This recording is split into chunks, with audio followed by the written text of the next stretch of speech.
से बार बार माफ़ी की दरख्वास्त कर रहा हूँ, बार बार मैं, लेकिन इन सेनेटर्स को भी पता है कि इनके लोग मुझे गाली दे रहे हैं, इनके एमएनएज मुझे गाली दे रहे हैं, इनके एमपीएज मुझे गाली दे रहे हैं, इनके वर्कर्स मुझे गाली दे रहे हैं। सर, मुशर्रफ साहब के रेफरेंडम को किसने सपोर्ट किया? आया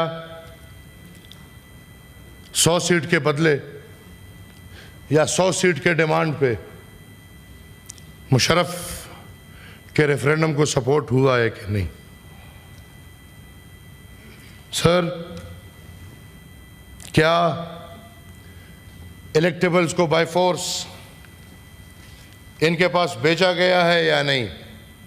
इनके अपने सदर, आज मुझे नहीं पता किस ओहदे पे हैं, आजकल इनका पता नहीं चल रहा, लेकिन इनके अपने सदर जनाब चौधरी परवेज़ इलाही का बयान सामने पड़ा है कि हमारे लोग ज़बरदस्ती छीन के पीटीआई में लेकर जा रहे हैं। सर, जर्नेलों का बच्चा, डिक्टेटर्स की पैदावार और फिर तालिबान की खुली सपोर्ट 2013 में आया, इस बात की वजाहत हो सकती है कि 2013 में वज़ीरिस्तान में बैठा तहरीक-ए-तालिबान पाकिस्तान का कमांडर ये बयान देता है कि हमें पीटीआई की हुकूमत काबिल कबूल है, इसमें कितनी सदाकत है और कितनी सदाकत नहीं। 2013 की हुकूमत आती है, उस वक्त का वज़ीर आला परवेज़ खटक, उस वक्त का सूबाई असम्बली का स्पीकर असद कैसर और शाह फरमान बाकायदा गवर्नरों को, ये तालिबानों को दफ्तरों की ऑफर्स करते हैं और इमरान नियाज़ी उसको एंडोर्स करता है।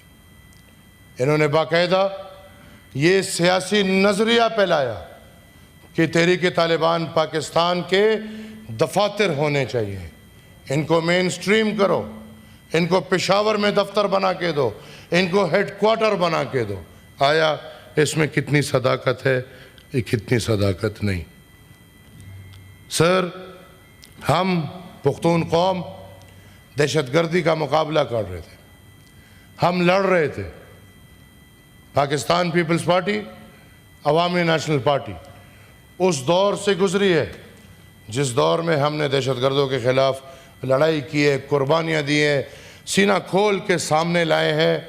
उस दौर में उन लोगों के लिए दफातरों का मुतालबा हो रहा था। और फिर 2013 की, जैसे मैंने कहा कि 2013 की पीटीआई की हुकूमत जो पुख्तनख्वा में आई, वो तहरीक-ए-तालिबान पाकिस्तान और दिफाई इदारों की मिली भगत से आई। 2018 माशाअल्लाह एक और कामयाब प्रोजेक्ट, पुख्तनख्वा के बाद एक नाम जो अभी ताज़ा है, जनरल फैज़, और उस वक्त की इस्टेब्लिशमेंट, एंड मैं माज़रत ख्वाह हूँ, मैं फिर माज़रत ख्वाह हूँ, लेकिन उसमें पीएमएलक्यू, एमक्यूएम और बलूचिस्तान अवामी पार्टी ने अपना सपोर्ट दिया। सर, जहांगीर खान तरीन के तैयारों में तोहफे इनको शायद नहीं याद होंगे। उस हुकूमत के बावजूद, वो आरटीएस के बैठने के बावजूद, फैज़ याबी के बावजूद, जहांगीर तरीन का जहाज़ बिल्कुल ज़रूरत पड़ी। और फिर उस वक्त लोगों के ज़मीर की आवाज़ होती थी, विकेट गिरती थी। आजकल कह रहे हैं कि ये गद्दार हैं जब पीटीआई के साथ नहीं होते। मैं सर इधर एक और बात भी करूं, senator Faisal Saleem and senator Zarqa Suhrawardy, हमारे दो कलीग्स, दो इज्जतदार कलीग्स, जिन पे उनकी अपनी पार्टी ने इल्ज़ाम बोतान लगाया है, मुझे समझ नहीं आती। अगर क्राइटेरिया ये है कि उस दिन जो एब्सेंट था वो बिका हुआ है, तो फिर सबको पता है कौन कौन एब्सेंट था और कौन कौन प्रेजेंट था।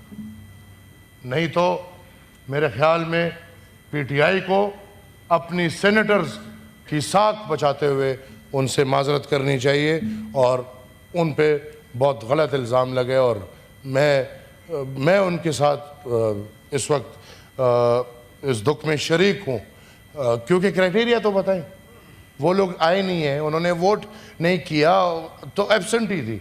तो अगर एब्सेंट ही थी तो जो एब्सेंट थे, आई एम जस्ट सेइंग, आप भी नहीं आए थे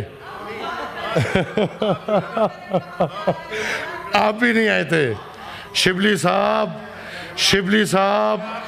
आप भी नहीं आए थे। देना प्लीज, मैं बैठूंगा, सुनूंगा, मैं बैठूंगा, मैं सुनूंगा, मैं बैठूंगा, मैं सुनूंगा। Who are you? Who are you to order these? Who are you to order these? Let him. No, you cannot order these. आप ये हुक्म नहीं कर सकते, आप ये हुक्म नहीं कर सकते। आप हुक्म करने वाले कौन है यार? आपको अगर किसी अल्फाज पे ऑब्जेक्शन है तो मैं एक्सपंज कर दूंगा। Okay, But you have to allow him to finish. Okay. आप दीजिएगा जवाब। Okay. Let him finish. Okay. Let him finish.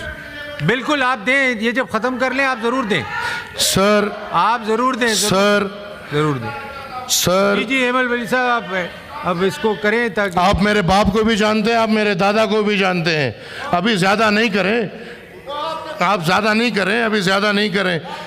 आप इतना बता दें कि कितने पार्टी को कितने पैसे दे के सेनेटर बने। आप बैठे, फिर आप अपने वक्त आप बता दें कि पार्टी को कितने पैसे दे के आप सेनेटर बने। आप बता दें कि आप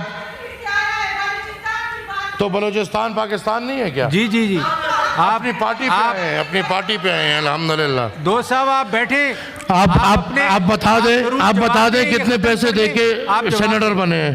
आप जवाब जी सर। फलकनाज आप बैठे।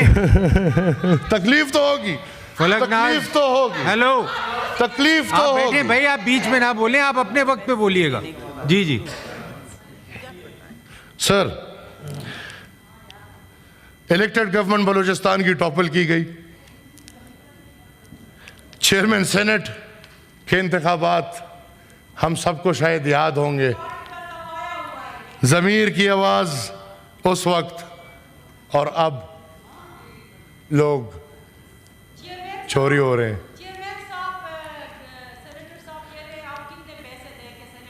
We must remember। आप बीच में बोलेंगी तो कुछ नहीं यार, आप नहीं बोल फिर रहे आपको यार। भी कोई नहीं बोलने देगा। आप प्लीज अपने वक्त पे बोलें। आपको मैं यार आप नहीं, मैंने आपको नहीं बोला। आप क्यों? आपको मैं जानता भी नहीं हूँ। कोई मैं पार्टी नहीं हूँ।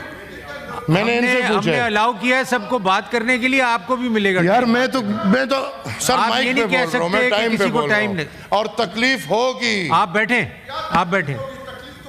नहीं आप बैठे, आप अपने वक्त पे बात करें, नहीं तो फिर आपके वक्त भी लोग बीच में बोलेंगे। मकावा से मकावा। इमल साहब आप प्लीज तासे मकावा से लगे है। उधर ना देखें प्लीज। पठान क्या कहते हैं? हाँ मकावा यार, पसपीना गिरा लगे या सजान हम शर्मा। जी आई विल एक्सपंज सर, पैसे दे के दिस इज एक्सपंज की इमल साहब प्लीज। लेकिन सर इनको बोले, मुझे बोलने दे, फिर जवाब नहीं आप प्लीज। ओके जी sir, I will expunge any word. हमें याद करना चाहिए और हमें ट्रिब्यूट देना चाहिए। एक मिनट एमएल साहब, जरा लीडर ऑफ ऑपोजिशन को। टाइम को भी मलहूज रखें, बिकॉज बाकियों ने भी बोलना है। जी जी। और कोशिश यही करें कि इन्फॉर्मेटरी बातें ना करें, क्योंकि वैसे ही माहौल ख़राब होगा। जी जी। और इनका मकसद अगर ठीक ठीक ठीक। मैं चेयरमैन एबल साहब आप please don't make personal attacks ना प्लीज। अब हाँ जी जी, नहीं आए बात। Thank you sir. हमें अल्लाह बख्शिश दे, मीर हासिल पैसेंजर को याद करना चाहिए कि ये जनरल फैज से पूछ लें। ये सारे वक्त हमने देखे हैं और वजाहत अच्छी बात है, लड़ने से कुछ नहीं होगा।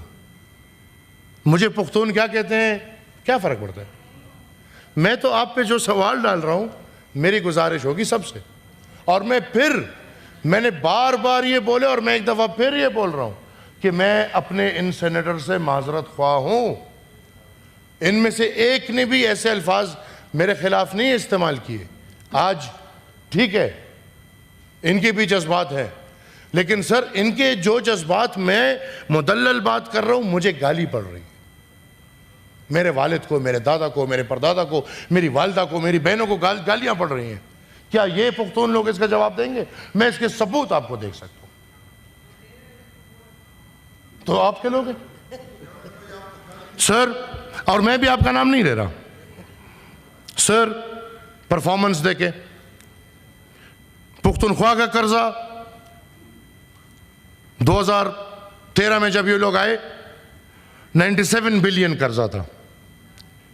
47 से लेके ये 2013 तक 97 बिलियन। आज हम जहां खड़े हैं ये 1500 बिलियन पे पहुंच गया है। और जो एस्टिमेट लगाया गया है 2028, जो इनको तीसरी हुकूमत सौंप दी गई है और अल्हम्दुलिल्लाह वो एक चुनाव है उधर, तो 2028 तक ये 3000 बिलियन पे जाएगा। क्या पीटीआई इसकी वजाहत दे सकती है? हमें याद है कि पीटीआई का हर बजट एक नए फाइनेंस मिनिस्टर ने पेश किया था। 4 साल 4 बजट्स और zero performance. And I again से जीरो परफॉर्मेंस। वो 4 साल इस पूरे पाकिस्तान को याद है। उस वक्त chief of army staff general Bajwa की एक्सटेंशन हलाल थी। अभी अगर कोई बात करते हैं तो हराम है। ठीक है, इनके असूल है। पार्लियामेंट डिसफंक्शनल, और ये इनके अपने मुंह से अब बातें आई हैं। एक कर्नल इनकी पूरी हुकूमत और पूरा पार्लियामेंट चला रहा था। ये मैं नहीं बोलता, ये इनके अपनी जुबानी बातें हैं। और प्रेसिडेंट हाउस, उस वक्त प्रेसिडेंट हाउस नहीं था, ऑर्डिनेंस का कारखाना था। सर,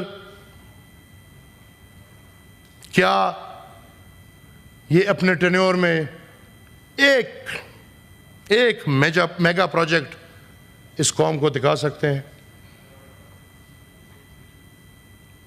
मेरे ख्याल में अल कादर ट्रस्ट एक बहुत सक्सेसफुल प्रोजेक्ट था। मेरे ख्याल में तोशाखाना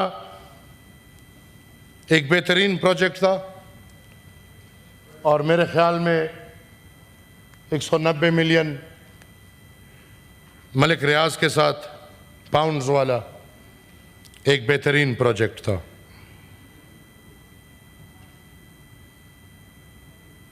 बारह साल पुख्तनख्वा में हुकूमत और 12 साल में ये अपनी कारकर्दगी दिखा दे। अल्हम्दुलिल्लाह, उनकी शुक्रिया अदा करो जिन्होंने दिए। सर प्लीज, आपको मैंने रिक्वेस्ट की है